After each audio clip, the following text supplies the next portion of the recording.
Coming up on SportsCenter, a history-making marathon match for Boris Becker and John McEnroe in Davis Cup play. In baseball, the red-hot Cardinals put a 4-game win streak on the line as they take on the Giants at Candlestick. And in golf, it was not a good day to play around in the U.S. Women's Open. These just some of the stories we'll have for you straight ahead.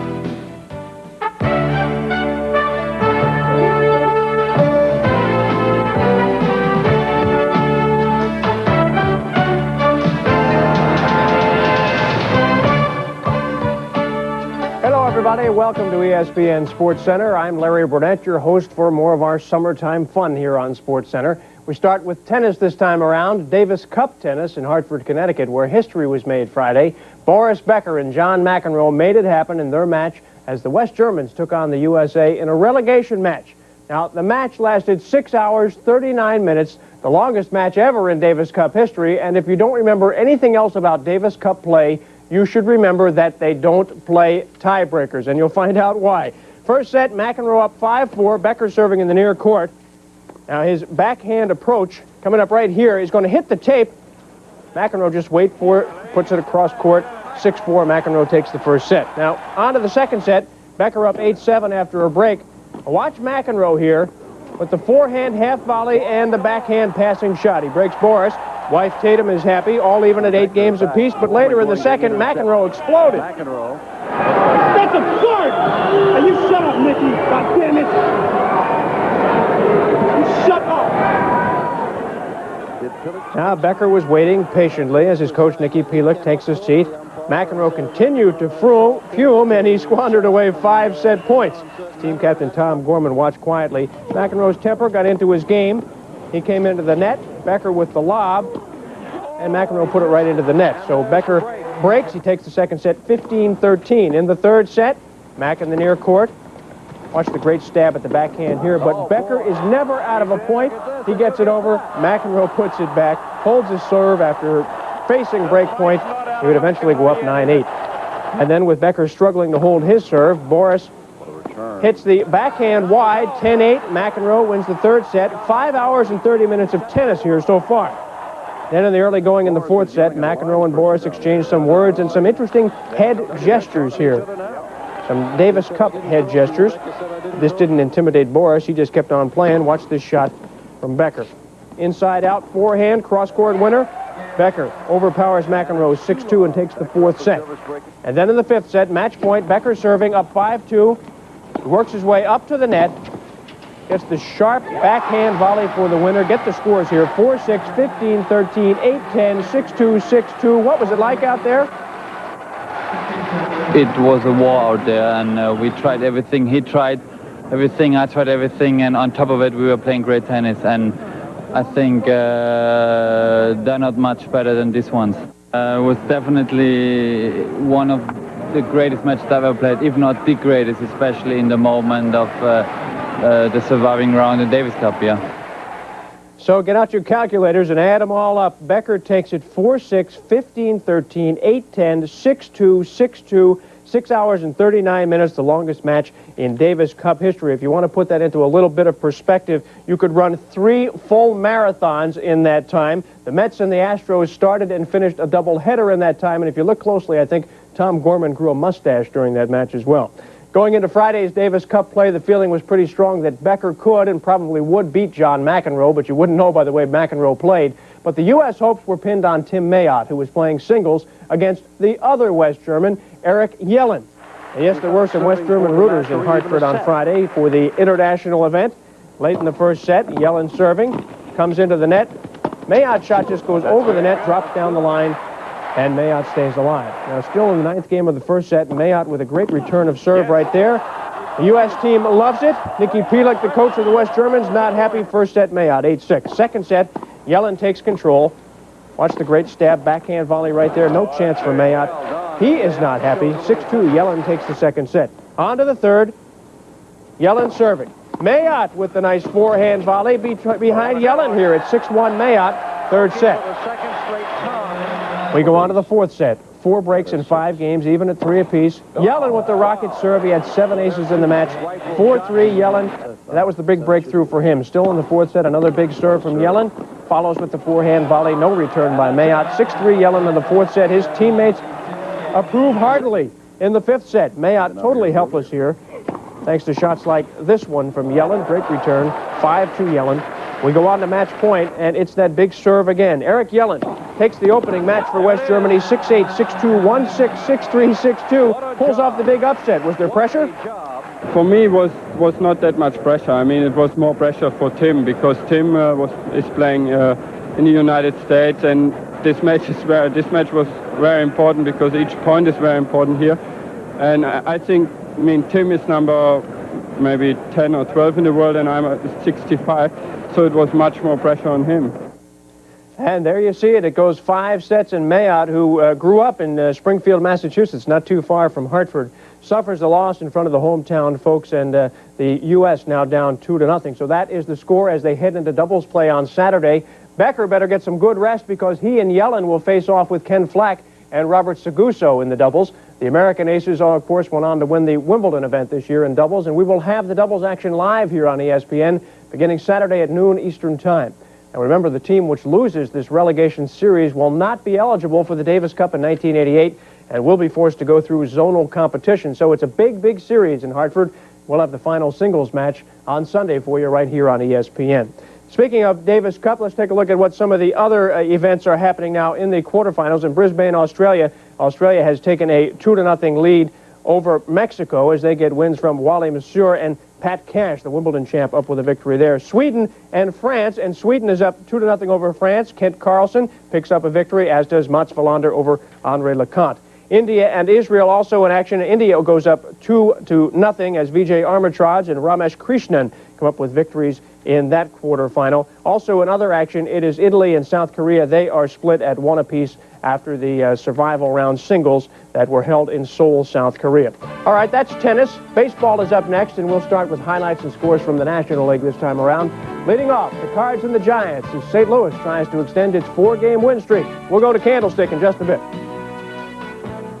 SportsCenter is being brought to you by Busch Beer, the beer with a taste as smooth as its name.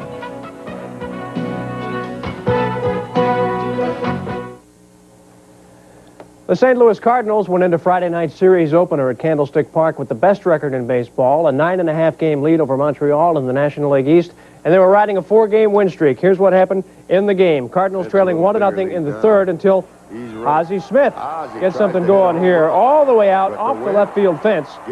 Turns out to be a double for him. Now watch what happens here as the throw comes in. It actually beats Vince Coleman to the plate, but Bob Brenly can't control it. It's 1-1.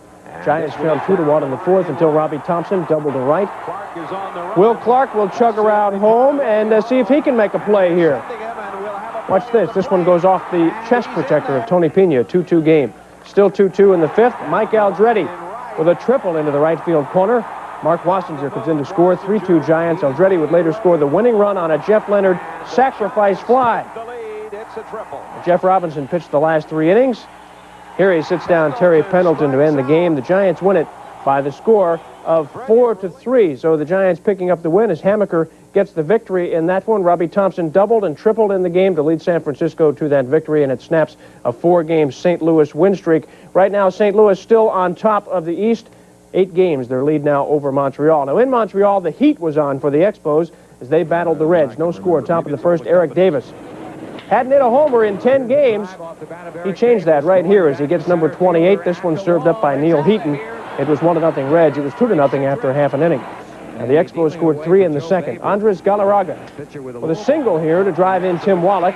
Also brings in Hubie Brooks to make it 2-2. A 1 out and a single later, and Neil Heaton decides he's going to help himself out up at the plate. Little chopper right here. Dave Concepcion makes it. Tags out Mike Fitzgerald, but they can't get the double play, so Galarraga scores, and it's 3-2 Montreal. And then Heaton did what he does on the mound. Strikes out Davis here to end the sixth. Heaton had 9 Ks in the game. Top of the ninth, Tim Burke gets Bo Diaz looking for the final out. As the noise meter peaks in Montreal, Expos come from behind to win by a score of 3-2. So Heaton picks up the victory. He's now 11-4. Hadn't had a victory in quite some time, though. Montreal wins it by the score of 3-2. Now, the Dodgers were home against the Cubs, and they were trying to stop a 5-game skid. Top of the fifth, 2-1 L.A. Cubs have one aboard, and Brian Diet takes Rick Honeycutt into the bleachers and left for a 2-run homer. That made it 3-2 Cubs. Then it looked like Ken Landreau would become the game's hero. He puts this one just out of the reach of Andre Dawson for a 2-run homer. Landreau has 4 home runs this year, all of them against the Cubs. 4-3 Dodgers. Then Manny Trio on third, and Luis Quinones flies to center. Landreau with the throw. Right on the money. Trio's out. But in the 7th, Dawson stole the show. Opposite field, just slashes one. A 2-run home run, his 26th of the year. 5-4. Cubs come up with the victory, and they go on to win it by the score of 6-4 as Dawson, a big hero in that one. Maddox picks up the win. Marshall, a home run for the Dodgers in that one. Landreau had the one that we showed you. Diet, Dawson, and Martinez with homers for the Cubs in that game. The Mets and the Astros played a doubleheader at Shea Stadium, and as we mentioned earlier, they started Game 1 after John McEnroe and Boris Becker began their Davis Cup match Friday night. And the second game of the doubleheader was finished before Becker and Mack had finished their 5-set match. Here's how the baseball game went. Top of the second, no score. Glenn Davis going against Sid Fernandez. Davis drills one. You can get a glove out there in the bullpen because that's where it's going. Home run number 16 for Davis. It was 1-0 Astros. Now the Mets did tie it up in the bottom of the third. Wally Backman with a slap shot off Nolan Ryan. Bill Allman will come around to score to tie the game at 1. Mets move in front, bottom of the 5th. Len Dykstra with a jam job right there off Ryan. Loops it in, and Allman scores again. It's 2-1 Mets. Bottom of the 8th, still 2-1. Astros throw it away here. Lee Mazzilli bounces a Larry Anderson pitch to first. Glenn Davis plays it as if it were something lethal. Keith Hernandez scores. It's 3-1 Mets. Next hitter, Gary Carter. A bouncer to Bill Doran. Doran throws it past Alan Ashby. Darryl Strawberry scores. 4-1 Mets. Hal Lanier is disgusted as the Mets go on to win that one by the score of 5-2 as Fernandez picks up his 10th win. McDowell picks up his 13th save. In the second game, Houston going against New York, it was the Mets winners by the score of 7-4 as Tim Tuffle had a big home run in that game. Howard Johnson also his 23rd as Mitchell picks up the win. Nepper takes the loss. Jesse Orozco comes on for his 14th save of the season. Atlanta and Philadelphia, that one goes to the Phillies, 11-5. And Ruffin picks up the win. Mailer takes the loss. Albert Hall had to leave that game with a pulled hamstring muscle. And Lance Parrish also had to leave that game with a hamstring pull. So it was a tough night on hamstrings in Philadelphia. Pittsburgh and San Diego also in action. And the Pirates come up with the victory as they go over San Diego by the score of 3-2. Mike Dunn picks up his 6th win. Jones takes the loss. Gideon comes on and gets his 2nd save of the season. All right, we've got the American League highlights and scores coming up next for you, so stay right where you are. We'll also have a report on Catfish Hunter as he prepares for his induction into baseball's Hall of Fame.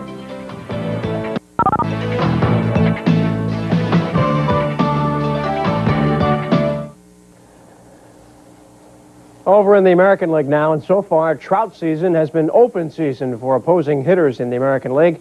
When the Yankees picked up lefty Steve Trout from Chicago last week, he was expected to be the key element for New York in the second half of the season, but after 2 starts, Trout is still looking for his first win. The White Sox were the latest to rough him up. They did it Friday night. Sox played good defense, too. Top of the third, 1-1, bases loaded. Gary Ward's grounder off the mound. Ozzie Guillen barehands it and gets him. Bottom of the third now, Harold Baines against Steve Trout. Baines puts it out the other way for a 3-run homer to left. It was 4-1 White Sox. Yanks did cut it to 4-2, but in the 4th, Carlton Fisk reaches out and touches Trout for a solo home run. 5-2 White Sox. Always nice to watch Carlton run the bases after he does it. There's the trot. Top of the 6th, Yanks have 2 on, 2 outs. Mike Pagliarulo singles to left. Looks like the Yanks are going to get something going here. Watch the throw from Gary Reedus as he tries to nail Dave Winfield. Got him. Sox win it by the score of 5-2. It's the Yanks' 3rd loss in a row. They're 5th in their last 6 games. The win goes to Floyd Bannister, a pitcher who's been shopped around more than Kmart. Harold Baines now with an 18-game hit streak.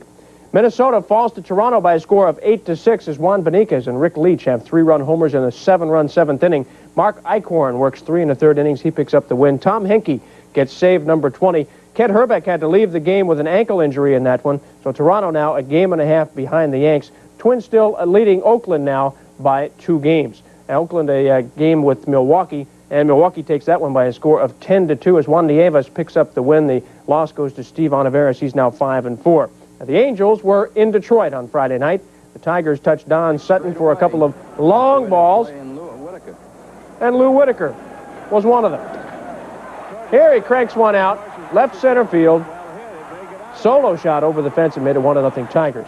Then with one on, Chet Lemon says, let me get some of that fun. And he goes the other way with this one. A 2-run homer, and if our calculators are working, that makes it 3-0 Tigers. Angels came back. Rupert Jones drives in a pair with this single to right field. It's a 3-3 ball game. And the Tigers then pulled away as they got some offense from Kirk Gibson. Double here past Wally Joyner down the first base line. 2 runs came in to score. Final 6-3 Tigers. So the Tigers now 2 games behind the Yankees in the American League East. Lou Whitaker with a home run and an RBI double. Jack Morris started that game, went 6 innings, had to leave the game with a groin injury. So as we said, the Tigers moving up in the American League East, now just 2 back of New York. Baltimore Orioles dug themselves such a deep trench in the first half of the season that they may not even be able to see light by the fall. But give them credit, the O's have been playing good baseball since the All-Star break. They put a 9-game win streak on the line Friday night against Kansas City. Lieutenant Colonel Oliver North at Memorial Stadium, and he'll probably recall this game. Pitching dominated early. Mike Flanagan strikes out Bo Jackson. You could say he shredded him right there. Top of the 8th, 1-0 Royals. Bases loaded. Tom Niedenfuhr gets pinch hitter Thad Bosley looking with the bases loaded. Bottom of the 8th. Orioles on first and second. Ken Gerhardt lays down the bunt. Steve Farr throws it past Kevin Seitzer. That allows Alan Wiggins to score. We've got a tie game 1-1. Then Cal Ripken Jr. Bases loaded. Ripken lines one to left. Bo Jackson. Fumble. Ken Gerhardt and Jim Dwyer come around. Orioles win it. 3-1 the final score. Orioles have now won 10 straight. Tom Niedenfuhr gets the win in that one. He's been the arsonist coming out of that bullpen for Baltimore since coming over from the Dodgers, but he has been getting better, and he gets the win as he comes in relief of Mike Flanagan, who worked 7 2/3 innings, gave up just 7 hits. A good outing for Flanagan. By the way, Bo Jackson now with 128 strikeouts and just 306 at-bats so far this season. Red Sox and the Mariners played a tight one at Fenway Park. Don Baylor gets his 15th home run of the year as he puts it on ice, his first home run since June 23rd. Bruce Hurst picks up the win. He's now 11-6. He gave up 7 hits and had 7 strikeouts in the game as he goes the distance for the 11th time, now sharing the American League lead for complete games with Brett Saberhagen. Also a home run in that game from Seattle's Donnell Nixon, his first in the major leagues. Texas a winner over Cleveland 6-3 as Pete Incaviglia breaks a tie with an RBI double in the 8th. Larry Parrish and Bob Brower had 2-run home runs in the game. Jeff Russell gets the win. Steve Carlton takes the loss. He had a good outing, didn't get much help. By the way, he's the 7th pitcher in Major League history to start 700 games. Well, this Sunday, there will be 3 new inductees to the Baseball Hall of Fame at Cooperstown, New York. Catfish Hunter, Billy Williams, and Ray Dandridge will be inducted on Sunday. George Grand has a report on Hunter, a big fish who made news and noise on and off the field. Even though he was a Cy Young Award winner and an 8-time All-Star, Catfish Hunter will always be remembered as the man who opened the floodgates for the free agents. His New Year's Eve signing with the Yankees in 1974 shook the baseball world and made him and his wife Helen millionaires. The first team I talked to was the Cleveland Indians. They always spoke of being the cheapest team in baseball, and they offered me $1 million.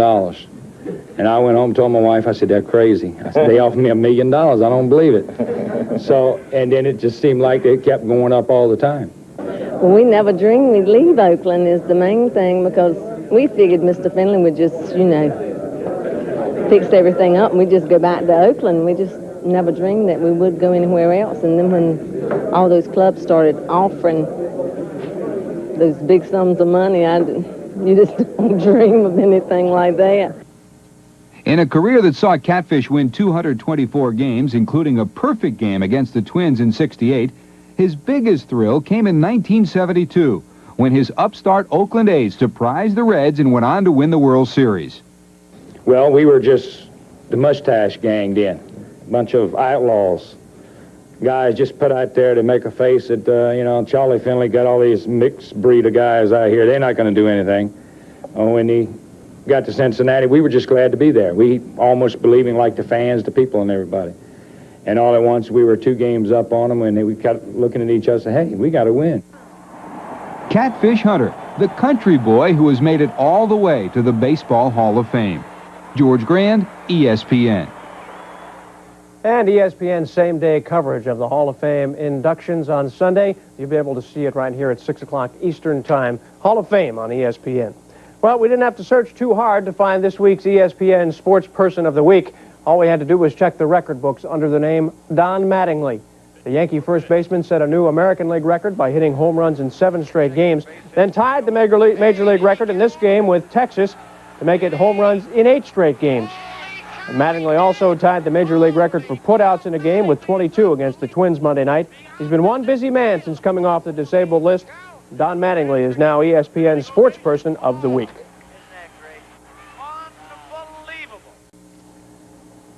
The ladies ran into some problems with the weather during round 2 of the U.S. Women's Open Golf Championship in New Jersey. Play was suspended midway through the second round at Plainfield Country Club due to heavy rains and a threat of lightning.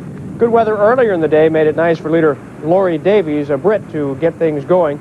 They later had to suspend things because of rain. I like playing with sun on my back, and I really do like the American courses. That suits my game. You can hit the ball into the green and it'll stop. Whereas in Europe, we don't seem to get a lot of that. You have to play more a chip and a run type shot into the green. Today is definitely the best putting round I think I've ever had in my career, so I'm very pleased with that. And the greens are just superb, so I really can't complain at the moment. And at the moment, she is right up there at the top of the leaderboard, along with a couple of veterans, Joanne Carter and Amy Alcott. They have not completed their second round, and they will get things going again on Sunday in the U.S. Women's Open. Now, some of the other notables that you might want to be interested in, Nancy Lopez has moved within striking distance, as has Bonnie Lauer. Bonnie Lauer at 1 over, followed by Betsy King, Hollis Stacy, and a host of others. Now, the weather was a little bit better in Grand Blanc, Michigan, site of the Buick Open this week. Good enough for a tour rookie to tie the best PGA score for 36 holes so far this year. That rookie, Robert Wren, with a 16 under par total of 128 after 2 rounds. He had a 63 on Friday. He's followed 4 strokes back by Ken Green, Don Pooley, Jody Mudd, and Ed Doherty, also up there near the top of the leaderboard. And the Senior British Open Golf Championship being played at the Turnberry Golf Course in Turnberry, Scotland. On top of the leaderboard with a 2-stroke lead is Neil Coles. The lefty Bob Charles in second place, along with Arnold Palmer, Harold Henning, and Gary Player. The senior winner last week is now the man back there at 4 strokes back. We're going to take a short break and then return with more here on this edition of SportsCenter, so stay right with us.